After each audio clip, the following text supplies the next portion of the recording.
ఇక మనం మహాదినపత్రికను చూస్తే మహాదినపత్రికలో ప్రచురించారు, కేసీఆర్ అసెంబ్లీకి రాకుంటే బీఆర్ఎస్ ఖతం.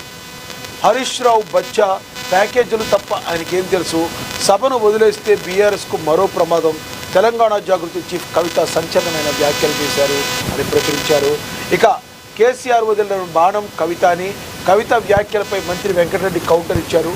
కేటీఆర్ హరీష్ రావును ఉరితీసినా తప్పు లేదా, సీఎంపై వ్యాఖ్యలు సరికాదు అని చెప్పి కోమటిరెడ్డి వెంకటరెడ్డి అని ప్రచురించారు.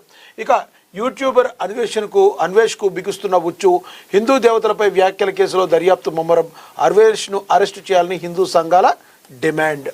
ఇక మూసీని అభివృద్ధి చేస్తుంటే విషం కక్కుతున్నారని చెప్పి మూసీ పునరుజ్జీవంపై చర్చలో సీఎం రేవంత్ రెడ్డి మాట్లాడారు. నిన్న అసెంబ్లీ వేదికగా దాని గురించి కూడా ప్రచురించారు. ఇక మున్సిపల్స్కు రెడీ అని మళ్ళీ పట్నం టూర్కు సీఎం రేవంత్, నెలాఖరులోగా నోటిఫికేషన్, ఫిబ్రవరిలోగా ఎన్నికలు, ఫిబ్రవరి 3 నుండి సీఎం మున్సిపాలిటీల పర్యటన. ఇక ఓవరాల్గా చూసుకుంటే మనం మెయిన్ ఎడిషన్లో మనకి ఇవి చూసుకోవచ్చు. ప్రజెంట్ ముందుగా మనం ఫస్ట్ చూసుకుంటే మూసీని అభివృద్ధి చేస్తుంటే విషం కక్కుతున్నారు. నిన్న సీఎం రేవంత్ రెడ్డి శాసనసభ సాక్షిగా మరి బీఆర్ఎస్ నేతల మీద మరి నిప్పులు కురిపించారంటంలో ఎటువంటి అతిశయోక్తి లేదేమో. ఆయన వాగ్దాటి, ఆయన ప్రశ్నల వర్షాన్ని అయితే కురిపించారు. ఏం రాశారో చూద్దాం. మూసీ పునరుజ్జీవంపై చర్చలో సీఎం రేవంత్ రెడ్డి, గండిపేట నుండి గౌరెల్లి వరకు 55 కిలోమీటర్ల ఎలివేటెడ్ కారిడార్ మార్చి 31 నాటికి అంచనాలు ఖరారు. మూసీని అభివృద్ధి చేస్తుంటే కొందరు విషం కక్కుతున్నారని, కలుషితమైన మూసీ నీళ్లలో కంటే వారి కడుపులోనే ఎక్కువ విషయం ఉందని తెలంగాణ సీఎం రేవంత్ రెడ్డి ఘాటు వ్యాఖ్యలు చేశారు. అసెంబ్లీలో మూసీ పునరుజ్జీవ ప్రాజెక్టుపై శుక్రవారం రేవంత్ రెడ్డి కీలక ప్రసంగం చేశారు. మానవ నాగరికత నదీ పరివాహక ప్రాంతాల్లోనే అభివృద్ధి చెందిందని గుర్తు చేస్తూ, కాకతీయుల నుండి నిజాంల వరకు అందరూ నీటి అవసరాల కోసం ప్రాజెక్టులను నిర్మించారని పేర్కొన్నారు.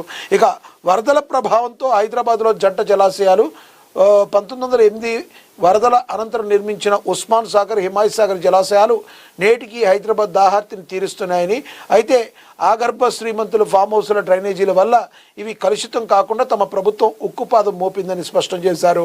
ప్రపంచవ్యాప్తంగా లండన్లోని థేమ్స్, న్యూయార్క్, సింగపూర్ వంటి నగరాలు తమ నదీ పరివాహక ప్రాంతాలను ఎలా కాపాడుకుంటున్నాయో వివరించారు సీఎం రేవంత్ రెడ్డి.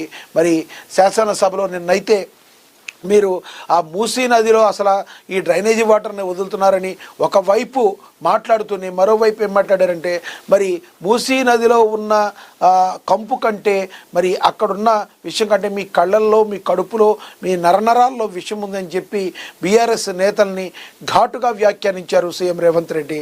మరి అదేవిధంగా మూసీ పునరుజ్జీవంపై చర్చలో సీఎం రేవంత్ రెడ్డి మాట్లాడారు. గండిపేట నుండి గౌరెల్లి వరకు 55 కిలోమీటర్ల ఎలివేటెడ్ కారిడార్ మార్చి 31 నాటికి అంచనాలు వేస్తున్నామని కూడా చెప్పారు.